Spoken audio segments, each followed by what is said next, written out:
Hey, Frank Bonada here for LowKick MMA. Joining me once again is Mr. Murdo Todd, and this week we're going to be breaking down UFC Fight Night, Lewis versus Spivac. Not the most inspiring card as we return to the Apex Arena. But how are you doing today, mate? And what do you make of this card? Yeah, I'm doing well. It's I think it's one that you'll want to pick your bets kind of wisely if you're doing that. But there's a couple fights that might be okay. The co-main and the co-main might be the main and the co-main might be quite entertaining. But Yeah. yeah, maybe not the most better friendly card we've seen recently, to be honest. One bonus is that it does start at 6 o'clock UK time, so we'll take that all day long. That is good. Um, but yeah, main event. Derek Lewis versus Sergey Spivac.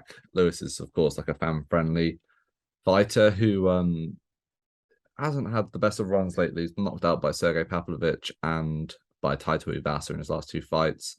Prior to that, he did knock out Chris Dorcas, but he comes into this fight as a decent underdog actually against Spivac, which I'm kind of surprised about. I feel like I don't know. Looking at the line now, what Lewis plus 162, Spivac is minus 188 favorite. Um, I don't know. I feel like that line's off personally. Spivac's not a knockout artist by any means. Um, and Lewis is only KO. Well, no, his only losses as of late have been against really heavy hitting knockout artists. Cyril Gahn, um, Taito Ivasa, and of course Pavlovich. So I don't know. I feel like the line's off. He's always been pretty good at fending off takedowns, at least early into the fight as well. So yeah, I don't know. I feel like I'm leaning towards Lewis in this one. What about you? What's your read? Look, listen, you can never count Derek Lewis out. Yeah, I don't know. It's one of these things with Lewis. I think he can turn up and then he can really not turn up and be a yeah, bit of a I don't know, susceptible to the ground game. But again, he has this weird kind of ability to just stand up stand up. sometimes. Yeah, It's very difficult with betting on it. I think if you're looking at it from a bettor's perspective, it's very difficult to bet on a Derek Lewis fight because I think even if you like the other guy, Derek Lewis hits so hard, and you're in there for 25 minutes. Especially when mm, it's the main event. So um, listen, I think Spivak's younger. Lewis is getting on a bit. You've got to question the motivation, I think, yeah, definitely with him. There's been, I think there's been an issue his whole career, but I think especially now he's got a lot of money. Is his chin, can it hold up the same? I don't know. I'd probably side with Spivak in this, but I'm not going to bet on it because I've I've picked against Lewis and he's knocked people out. But mm, that's just a Derek Lewis fight. He's dangerous the whole time, but yeah. I'd probably side with Spivak, more well-rounded game. But yeah, that equalizer it is what it is. What about you? So Have you got a read on it, I've got two especially? I've got two bets on it. In fact, well, yeah, I think I've got one bet and the other mixed into a parlay. I've just bet Derek Lewis inside the distance plus 188. Um, the thing is, like, whether his chin is suspect or not, I don't think that's going to make too much of a difference because I don't think Sergey hits that hard on the feet. Mhm. I think bear in mind I bet on Taito Ivasa and I bet on Sergey Pavlovich both to beat Derek Lewis. Just for a lot of the reasons you've sort of said that there's a lack of motivation. He seems to struggle under pressure sometimes, especially like when he's fighting in his home crowd. Yeah, the chin is deteriorating and he's slowing down a little bit. But you got to think again though. Three fights back, Chris Dorcas comes in there, and Lewis just shows that there are sort of levels. He's becoming a sort of a Neil Magny-esque figure where you need to beat him to know that you're able to hang with the rest of the heavyweights in this division. And I don't think Sergey Spivak really has a lot of the necessary um attributes to properly compete in this division. Um, he's a small heavyweight, as in that, like he weighs in, he doesn't usually hit the limit like Lewis does. Um, and I really do think that if Lewis connects, who it was Aspinall, wasn't it, who just sparked Spivak Yeah. early. So we've seen that he can get knocked out. I don't know. I haven't gone heavy on it. I think I put a half unit on Derek Lewis to win inside the distance. I would have taken the KO prop, but we still don't have it on our book. And then I also parlayed under 3.5 rounds with a fight low down on the card, just because if the fight does go late, Lewis probably will start to gas. Spivac's a pretty good top control fighter if he's able to, get that top control on Lewis. I don't think he will unless Lewis actually gasses out. But if he does, then I feel pretty good, confident that at least one man's gonna. Well, the fight's not gonna go to the distance. So yeah, those are my two bets. We'll see how it goes. I haven't gone heavy on either, just because. I mean, it's Derek Lewis versus Sergey Spivac. I mean, the safest bet in this is fight doesn't go the distance, but that's at minus 800. So Yeah, it's exactly. yeah, it's always difficult to bet on Derek Lewis fights, but yeah, I mean, it is one of those things. It's like he does beat, like a Chris Dawkins level, he can like Alexei Oleinik, he can Yeah. Blagoy Ivanov, he can beat these kind of level fighters, but he cannot show up. I get, the Alir Mm. Latifi fight. I know that was in, I think that was in Houston, wasn't it? I'm not. I think, or it was in Possibly. Texas. I think it was in Texas for sure. Mm. But I think he probably maybe lost that fight. Do you know what I mean? I think he didn't Oh look yeah, very yeah, good. yeah. Latifi's not a particularly big heavyweight, No. so he has these moments. It's yeah, very difficult, but All right, but it's always a good watch. fun little stat that I've only just sort of clocked now, right? Uh Derek Lewis's last two fights in front of stadiums. Yeah, he's sorry, like a packed out, sold out crowd. Lost to Pavlovich, obviously, lost to Tai Tuivasa, lost to Cyril Garn. I think where was that one actually? Yeah, that was in Houston. And obviously the Latifi fight, which is very close. When he's in the Apex Arena, when it's quiet, there's no crowd, he's gone out there, he's knocked out Chris Dawkins, he knocked out Curtis Blades, and he knocked out Alexei Oleinik. So maybe that lack of pressure allows them to perform slightly better. And obviously, this is in the Apex Arena again. Yeah, I'll take Derek Lewis. That little caveat has It's made the me a little fun bit more bet, isn't it? confident. Yeah, It's the fun exactly. bet. Yeah. Exactly. It's the fun bet, definitely for sure. Uh, should we move on to the co-main event? Let's do it. Ion Cutelaba versus Kennedy and Nzechukwu. Oh Jesus, Kennedy. So interesting fight. I find it hard to have a set read on it, apart from the fact that I presumed Cutelaba would be a favorite in this fight, and he's not. He's an underdog. What's the line? Plus 140 for Ion Cutelaba, minus 170 for Kennedy. I don't know. I feel like Cutelaba has been around for a while. He's shown that he's capable of competing with high level opposition. And Kennedy's a weird one because he has this weird habit of just getting 10-8'd and then coming back and just like finishing his opponents when they like start to slow down. I don't have action on it. I feel I don't know. I kind of feel like taking Cutelaba, to be honest. He's a really good top control wrestler. He hits hard. He's a fucking madman. I don't know. Have you got a side? I'd maybe say I would. It's like for me, it's dog or pass. I wouldn't bet. I don't think Yeah. I'd bet Nzechukwu at minus 170. To be honest, he's looked decent. Is with both of these guys, they have a lot of moments that really impress you, but they also have a lot of glaring mistakes that kind of make you really not want to bet against, not want Yeah. to bet with them. In Czech, we got knocked out by it was De Jong, I think it was. Yeah, Darn. Recently, but he's also had good wins that have like over Ulberg, which is looks even better That now. was great, yeah. But I think the Cutelaba getting choked out by Johnny Walker is just a weird look. It's stuff like this. It's like, yeah, it's dog or pass. I think maybe fight doesn't go the distance. Under 2.5 is maybe where you probably want to your money's best going on this. I'd That's probably minus side with 250 eh, parlay maybe in it. not, but yeah, maybe put it in a parlay. But it's I think this is like a lot of the other fights in this card. It's really there's a lot of really hard fights to pick on this. I think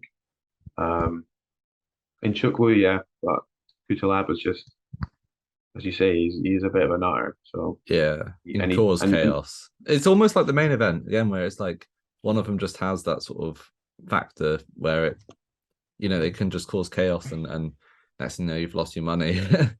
and both can finish, both can be Mhm. finished. You know what I mean? So it's Maybe yeah, inside the distance, the parlay piece is the best way to go. yeah, I think but it should be a good fight though. I think it should be quite entertaining. You know. Yeah, it should be fun. Moving on quickly then, and this is a fight that I don't really want to stick around for too long on. Chase Sherman, Waldo Cortes-Acosta. Um, yeah, I mean, I thought Waldo Cortes-Acosta, I thought he lost that fight to Jared Vanderer, to be honest, with the just constant leg kicks, and he just had a few moments where he let his hands go. And Chase Sherman is currently 1-4 in his last 5 fights. I mean, It's a classic fight night heavyweight card. God, it Do you know what I really mean? is, isn't it? They It's have to include one on the main card each time. every time, and it has Uh, to be really low level, really, well, really low level. yeah, It's yeah. I mean, I'd probably side with Acosta. I think yeah, Sherman doesn't win a lot of fights in the UFC. I don't think he's particularly good. I don't like saying that about it's in terms of the kind of the level we're used to. I don't think he's that great a UFC fighter. yeah. He lost to Joey Beltran in BKFC in between his first stint in the UFC and his second. Acosta's a little bigger. Um, yeah, I'd probably side with Acosta in this one, but I don't want to bet it. Hell Like, no, there's no hell no. way because like it's like that Vandera fight. It was just weird, and it's just I. These ones are always really unpredictable. All right, hear me out. I don't, I'm not taking a side, but No, over 1.5 at over 1.5. Yeah, minus but yeah, 150. Just because, like, um, I don't know, Valdez Cortes Acosta, for as hard a hitter as he looked, he wasn't able to knock out Vanderer. Um, I don't know, Sherman, he's not a bad leg kicker, so if he follows that same game plan that Vanderer had against Acosta and just sort of pick and poke and move around.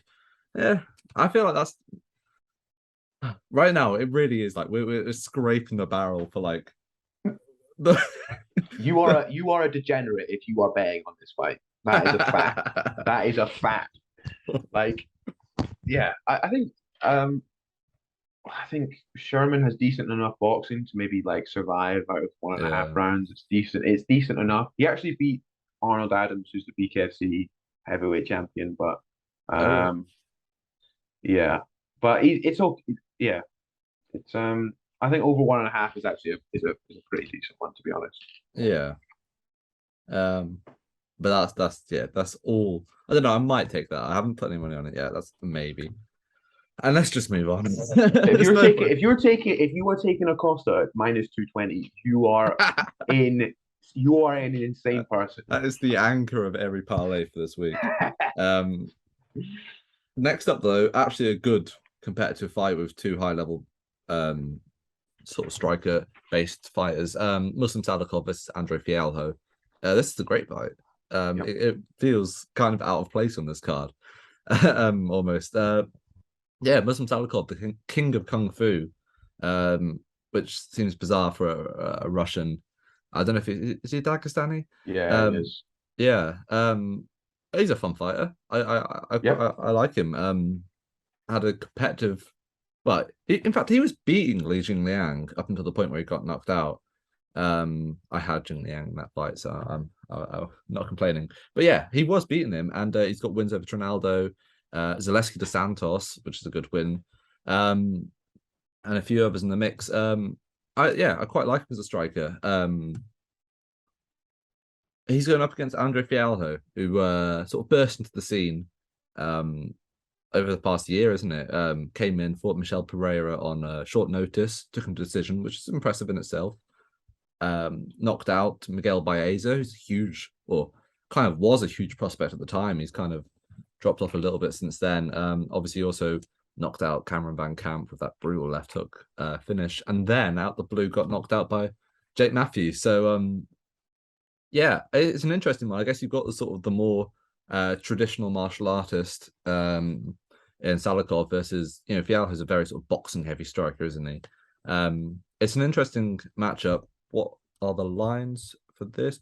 There, I think it's pick 'em. I think it's evens. Yeah, much. both No, -110. I think I probably would lean towards Salikov, to be honest. Just yeah, in the versatility that he's got in his striking game. yeah. Yeah, this is one of those what you can make an argument for either fighter, Yeah. and it's totally acceptable. I think it'll be fun. I think it'll be a good fight. Fialho, he can really bang. He's young, big guy. Salikov's getting old a bit.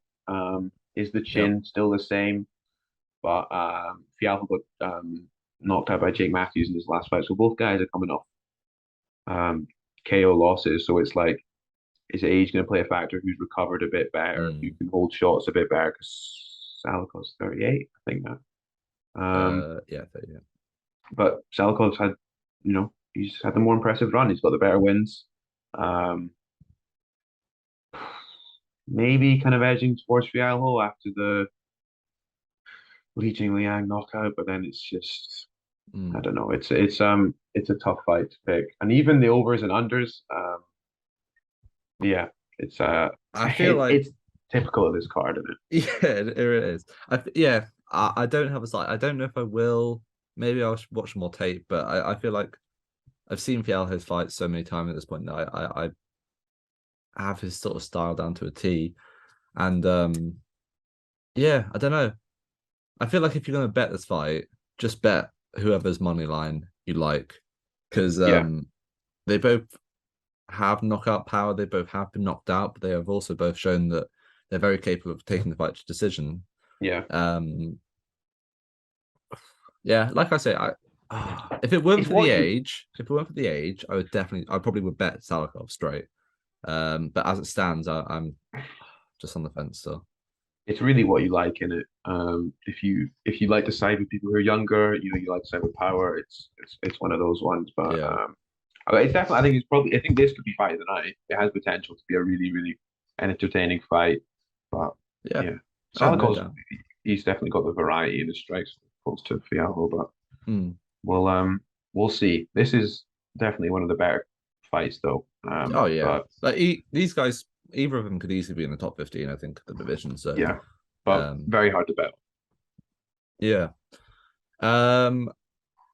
Going from very hard to bet to probably one of the most one-sided sort of matchups on the card. And it hurts my heart to say because I love Danny Roberts, but Jack Della Maddalena is one of the biggest prospects in the UFC right now. Probably one of the hardest hitting welterweights in the division.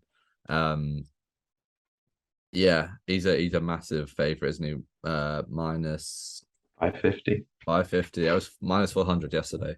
Yeah, Jack Della Maddalena. I mean, yeah, it's very hard not to see a world where JDM doesn't win this one. He just hits so hard, his boxing so clean. And Danny Roberts has shown a willingness to wrestle as of late, but his bread and butter is his striking. And I don't know. I feel like it's gonna be a rough night for him. Danny Roberts is good. Yeah. I think his chin just lets him down a lot. He has a root he's 35. He's been knocked out bad a couple of times. Let me see, when is it? So he's been stopped 1, 2, 3, 4, 5 in his last 4 losses, 5 in his last 6 losses or something. So 4 in his 5 losses, 4 in his last 5 losses. So yeah, I think Maddalena.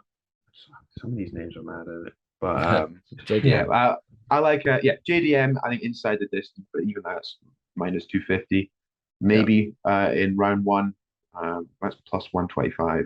But Roberts, he's a veteran. He's experienced. So maybe he can last into the second and third. But I do see him getting stopped eventually. I just think it's Yeah.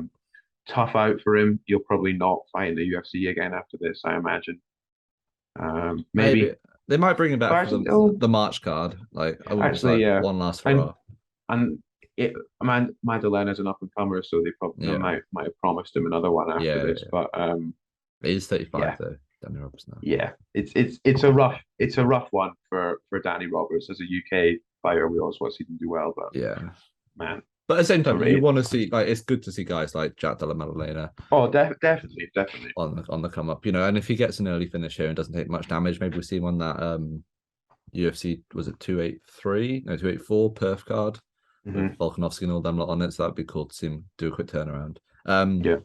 Our own Alex Bahunin did actually recently interview Jack, so I'll get one of those pop-ups to come up on the screen while you're watching this. Yeah, I mean I've gone heavy. I've gone heavy on Jack. I love it. I've got him parlayed with Roman Feraldo, who's competing in Bellator. That one just gives me even money. I've got him inside the distance. That's paired with Lewis versus Spivac under 3.5. And then I also have another straight play of Maddalena parlayed with Marina Moroz, who's also on this card. Yeah, a little bit overexposed. I don't like to have more than two bets on any one fighter, but I just think this is his I think fight. you'll be fine. I Yeah. think you'll be fine. Anything on it yourself? I'll be using him as a parlay piece. Yeah. I'm thinking about Corey Anderson who fights Vladimir Nemkov in Bellator. I think he's got that. And the other fight, do I want to parlay with anything else in this card? Not particularly, to be honest. Maybe There's like not. Usman Magomedov over at Bellator. I think that's a good parlay piece. Yeah, maybe those three together, and maybe like that doesn't go the distance in the Lewis fight or Yeah. something. Just Yeah. something like that. But yeah, I'll be taking the parlay piece. Might even take something to do with him inside the distance, maybe a Yeah. round betting prop or something like that. What's JDM in round one? That's 125. Oh It's my purring lord. it. It's purring it. My lord. What about straight KO plus 130? Jesus Christ, man. Yeah, it's not great, but that it kind of does reflect how I think the fight will play out, to be honest. I agree. That's the main card, isn't it? That is the main Wrapped card. up. So we're not going to go too deep into the prelims because I don't think either of us got action on them. Apart from, I like I said before, I've got a bet on Marina Moroz to beat Jennifer Maia. Quick sort of breakdown of that. I think Jennifer Maia. I don't know. I don't think she's that good. In all honesty, I think her striking's quite lackluster. She's got that submission win over Joanne Wood, but like I don't know. I think that's her only submission win on her whole career. She is like I think she's a black belt, but I don't know. I just don't think she's that good. And I think Marina Moroz has really started putting things together. She impressed me against Agapova. Solid grappling. And I think her striking's improved to a point where she can definitely outstrike Maia. So yeah, I don't know. I just fancy her chances. And like I said, I've parlayed her money line with JDM. I think that's like even odds or something like that. Maia's getting older a bit now as well, 34. So exactly, yeah. Back losses, Fialho and Chukagian. Yeah, I don't know. I just feel like everything's going towards Moroz's way right now. yeah, So I like that bet. there's the Charles Johnson. Zalgas Zumagulov. Thank you for the assist there.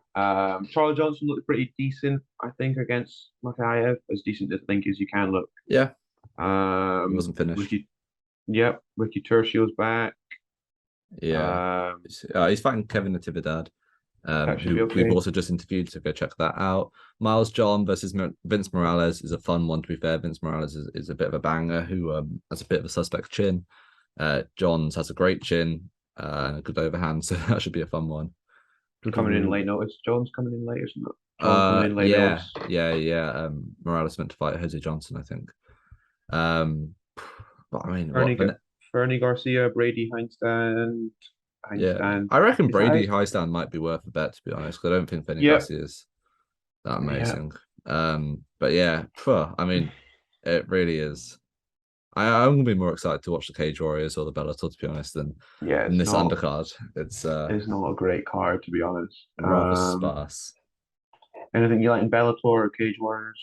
Um, well, we haven't got Cage Warriors lines out yet, but I definitely will have something on that.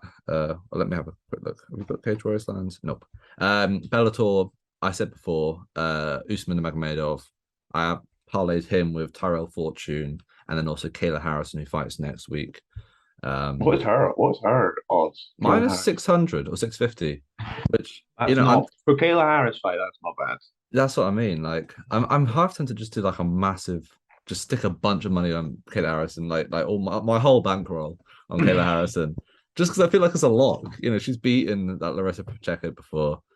Yeah, maybe like a JDM, Kayla Harrison, Usman Magomedov giant parlay. Yeah, just put a big one on. Yeah, I'm tempted. For I'm tempted. I'm just looking. I did another parlay on Bellator. Archie Colgan, Lucas Brennan, Sullivan Corley. Just big classic Bellator favorites. They're trying to build up their prospects a bit. I think they should all get dominant wins. Yeah, I've got a few bets on for PFL coming up. Mr. Stevie Ray, little sprinkle on Stevie. If you want to print money, bet so much money on Stevie Ray, like I will be doing when he fights. What's his odds now? I got him at plus 280. He's plus 280 now. So if you want, yeah, easy money.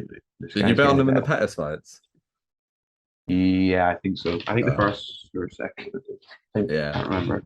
But yeah, he's gonna dog. He's gonna kick this guy's head in easy. It's gonna two Scottish champions. If you want a really good parlay, it is Chris Bungard and Stevie Ray. Oh Lord. That is a sure cash. I love Chris Bungard, but George Hardwick is gonna run through him, I'm afraid. Hate to say it, mate.